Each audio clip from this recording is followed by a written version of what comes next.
ഒരു വ്യക്തി അപകടമരണം മരിച്ചു കഴിഞ്ഞാൽ അതിൻ്റെ സോൾ, അതായത് ആത്മാവ് എപ്പോഴും നിലനിൽക്കണം. ആത്മാവ് ഒന്നല്ലെങ്കിൽ സ്വന്തം വീട്ടിൽ നിലനിൽക്കും, അല്ലെങ്കിൽ അവരുടെ വീട്ടിലെ തന്നെ ആരുടെയെങ്കിലും കൂട്ടത്തിൽ ബോണ്ടായിട്ട് നിൽക്കും, അവരായിട്ട് അറ്റാച്ച്മെൻ്റായിട്ട് നിൽക്കും. ആ ആത്മാവ് ഒരിക്കലും അവിടുന്ന് വിട്ടുപോകാണ്ട് നിൽക്കും. പിന്നെ വേറൊരു സ്ഥലത്ത് ചെല്ലുമ്പോഴായിരിക്കും ചിലപ്പോൾ ആത്മാവിനെ അവിടെ അനുഭവിച്ച ദുഃഖങ്ങളും ഇതൊക്കെ ഇതാവാണ്ട് അവിടേക്ക് ലയിച്ച് കയറുന്നു ഈ ആത്മാവ്. പിന്നെ ലയിച്ച് കയറുമ്പോൾ അവരിൽ കൂടി കുറേ നാളുകൾ ജീവിച്ചിരിക്കും. അപ്പോൾ മറ്റവർ വിളിച്ചാലും അവരുടെ അടുത്തേക്ക് പോവുകയോ ചെല്ലുകയോ ഒന്നും ചെയ്യില്ല. അങ്ങനെയാണ് നിൽക്കുന്നത്. അപ്പോൾ ആ വ്യക്തി ആരാണ് ഈ ആത്മാവായിട്ട് സംസാരിക്കണേ, അത് കമ്മ്യൂണിക്കേഷൻ ചെയ്യണേ, ആ വ്യക്തി പറഞ്ഞാലേ മറ്റുള്ള കാര്യങ്ങളെല്ലാം കേൾക്കുകയും പിടിക്കുകയൊക്കെ ചെയ്യുള്ളൂ. പിന്നെ പല സ്ഥലങ്ങളിലും ഇപ്പോൾ പല സ്ഥലത്ത് കൊച്ചുങ്ങളെ വിട്ട് പഠിപ്പിക്കേണ്ട ആൾക്കാർ അവിടെ ചെല്ലുമ്പോഴും ഇതുപോലെ തന്നെ സ്പിരിറ്റ് അല്ലെങ്കിൽ സോളിൻ്റെ ഉപദ്രവം ഉണ്ടാവാറുണ്ട്. ഇത് എന്തുകൊണ്ടുണ്ടാവണം? ചിലവർക്ക് നടുവേദന, അല്ലെങ്കിൽ ചിലവർക്ക് ശ്വാസം മുട്ട്, ചിലവർക്ക് ആകെ അസ്വാസ്ഥ്യം, ജോലിക്ക് പോകാൻ പറ്റാണ്ടിരിക്കുക, അതുപോലെ തന്നെ ഇത് പഠിക്കുന്ന കുട്ടികൾക്കാണെങ്കിൽ പഠിക്കാൻ പോകാണ്ടിരിക്കുക, അങ്ങനത്തെ രീതിയിലുള്ള പല ബുദ്ധിമുട്ടുകളും ഇപ്പോൾ വന്നു ചേരാറുണ്ട്. അങ്ങനെ കുറേ ക്ലയൻറ്റുകൾ എൻ്റെ അടുത്ത് വരാറുണ്ട്. അപ്പോൾ ചിലവർക്ക് വളരെയധികം നടുവേദനയായിട്ടാണ് നടു അകന്നിരിക്കുകയാണ്, അത് പിടിച്ചിടണമെന്നൊക്കെ പറഞ്ഞാണ് ഇവിടെ വന്നത്. വരുമ്പോൾ അവരായിട്ട് സംസാരിച്ച് കഴിയുമ്പോൾ അവർക്ക് ഇതൊന്നുമില്ല, അവർക്കൊരു അസുഖങ്ങളും ഇല്ല. അവിടെ നിന്ന് സോള് ഇപ്പോൾ എവിടെയാണ് പഠിക്കുന്നത്, ടൈം ട്രാവലർ വഴി, അത് ടൈം ട്രാവലർ വഴി ഇവിടെ എത്തുന്നു. ഇവിടെ എത്തിക്കഴിഞ്ഞിട്ട് ഇവരിൽ നിന്ന് കുടികൊണ്ട് ജീവിക്കുന്നു. അപ്പോൾ അവർക്ക് പഠിക്കാൻ പോകാൻ പറ്റില്ല, പല രീതിയിലുള്ള ബുദ്ധിമുട്ടുണ്ടാവും. ഇന്നാൾ ഒരു കുട്ടി വന്ന് എന്നെ കാണാൻ വന്ന്, അവർ പഠിക്കണ കുട്ടി തന്നെയാണ് കാണാൻ വന്നത്.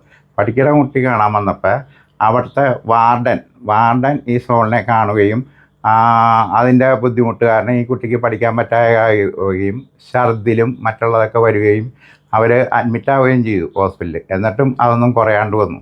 അങ്ങനെയാണ് ഈ സോളിൻ്റെ ഒരു ബുദ്ധിമുട്ട് തന്നെ. മരിച്ചു കഴിഞ്ഞാൽ ഈ സോള് അവിടെ തന്നെ കുടികൊള്ളണം, ആ ഒരു വീട്ടിൽ കുടികൊള്ളണം, അത് അപകടമരണം മരിച്ച വീട്ടിൽ.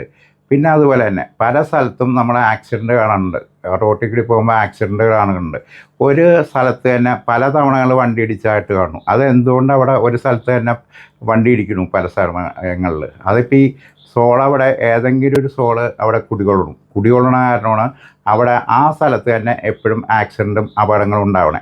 അപ്പോൾ അവിടെ എത്തുമ്പോൾ ചിലവർക്ക് ബ്ലഡിൻ്റെ മണം വരികയും പല രീതിയിലുള്ള മണം വരികയും ചെയ്യാറുണ്ട്. ചില ഡ്രൈവർമാരുടെ എൻ്റെ അടുത്ത് വന്ന് പറയാറുണ്ട്.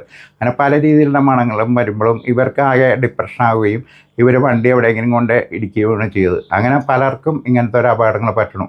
ഈ കാലങ്ങളിൽ ഇത് കുറച്ച് കൂടുതലായിട്ടുണ്ടാവണം അപകടമരണങ്ങൾ കൂടുതലായിട്ടുണ്ടാകുമ്പോൾ അത് ബുദ്ധിമുട്ടുണ്ടാക്കണം. പലർക്കും ബുദ്ധിമുട്ടുണ്ടാക്കി അവർക്ക് ഒരു പ്രയാസങ്ങൾ ഉണ്ടാക്കണം. അസുഖങ്ങളിൽ കൂടി വന്ന് തീരുകയാണ്. അവർ ഡോക്ടറെ അടുത്ത് പോയി കണ്ടമാനം പൈസ മുടക്കുകയും എന്നിട്ട് അവർക്ക് അതിന് യാതൊരു വിധത്തിലുള്ള കുറവും കിട്ടാണ്ട് വരുമ്പോഴാണ് ആ വ്യക്തി എന്നെ വന്ന് കാണുന്നത്. അധികവും പഠിക്കുന്ന കുട്ടികളും അതുപോലെ ജോലിക്ക് പോകണവർക്ക് ജോലിക്ക് പോകാൻ പറ്റാണ്ടിരിക്കുക, അവർക്ക് അറ്റാക്ക് പോലത്തെ പ്രശ്നം ഉണ്ടാവുക, അവർക്ക് തീരെ ഒന്നിനും പറ്റാണ്ടാവുക, എന്നിട്ട് പിന്നെ ആൻജിയോ എടുക്കുക, ആൻജിയോയിലൊന്നും വിവരങ്ങൾ കിട്ടണില്ല, ഒന്നും കിട്ടാണ്ടാകുമ്പോഴാണ് അവിടെ നിന്ന് തിരിച്ച് എന്നെ വന്ന് കാണുന്നത്. അങ്ങനെ പല രീതിയിലുള്ള ആൾക്കാരും കാണാറുണ്ട്. ഇന്ന് ഒരു 2-3 കൊല്ലത്തിന് മുമ്പ് എൻ്റെ അടുത്തൊരു വന്ന് കാണുകയുണ്ടായി ഒരാൾ. അപ്പോൾ അങ്ങോട്ട് ഇതെന്ന് പറഞ്ഞാൽ അങ്ങോട്ട് അവിടെ ഈ സോള് കുടികൊള്ളണമെന്ന് പറഞ്ഞാണ് മറ്റേണ്ടായത്, അതായത് സ്പിരിറ്റ് കുടികൊള്ളണമെന്ന് പറഞ്ഞാണ് മറ്റേണ്ടായത്. അവിടെ നോക്കിയപ്പോൾ എന്നാണ് ഇവരുടെ പലരും മരിച്ചിട്ടുണ്ട്, അതിൻ്റെ സോളുകളാണ് അവിടെ കുടികൊള്ളണത്. അപ്പോൾ ഈ സോളായിട്ട് കമ്മ്യൂണിക്കേഷൻ ചെയ്ത് നമ്മളതിനെ അവിടെ നിന്ന് ഇതാവുകയാണ് ചെയ്തത്. എനർജി ഒരിക്കലും നശിപ്പിക്കാനും പറ്റില്ല, വേറെ ഒന്ന് ക്രിയേറ്റ് ചെയ്യാനും പറ്റില്ല, നമുക്ക് വേറെ ഒന്ന് നശിപ്പിച്ച് കളയാൻ പറ്റില്ല, അതിനെ വേറൊരു ഇതായിട്ട് രൂപം കൊള്ളിക്കാനും പറ്റില്ല. അതിനെ കമ്മ്യൂണിക്കേഷൻ ചെയ്ത് അവർക്ക് അവിടെ ഇതാവണ ചെയ്യണം. സോളായിട്ടുള്ള കമ്മ്യൂണിക്കേഷൻ എപ്പോഴും അപകടകാരിയാണ്. സോളായിട്ടുള്ള കമ്മ്യൂണിക്കേഷൻ ആ ചെയ്യണ ആൾക്കാണ് ഉപദ്രവവും ബുദ്ധിമുട്ടും ഉണ്ടാവുന്നത്.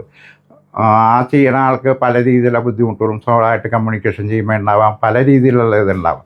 അങ്ങനെ ഈ സോളിൻ്റെ ഒരു പ്രത്യേകത, ചില സോളുകൾ ഭയങ്കര വൈരാഗ്യ ബുദ്ധിയുള്ളതായിരിക്കും, ചിലവർ തമോ ഗുണമുള്ളവരായിരിക്കും, അത് കുഴപ്പമുണ്ടാവില്ല. രജോ ഗുണമുള്ള സോളുകളെന്ന് പറഞ്ഞാൽ അത് ഭയങ്കര ശക്തിയായിട്ടുള്ള സോളായിരിക്കുള്ളൂ. അവർക്ക് പല രീതിയിലുള്ള അപകടങ്ങൾ ഉണ്ടാവുകയും അവരെ ഭയങ്കരമായിട്ട് ബുദ്ധിമുട്ടിക്കുകയും ചെയ്യണം. വീട്ടിലാണെങ്കിൽ ഭയങ്കര ബുദ്ധിമുട്ടുണ്ടാവണം, വീട്ടിൽ പല രീതിയിലുള്ള ഇത് വരിക, പല രീതിയിലുള്ള അപകടങ്ങൾ വരിക, അങ്ങനത്തെ കുറേ പ്രശ്നങ്ങൾ ഉണ്ടാവണം.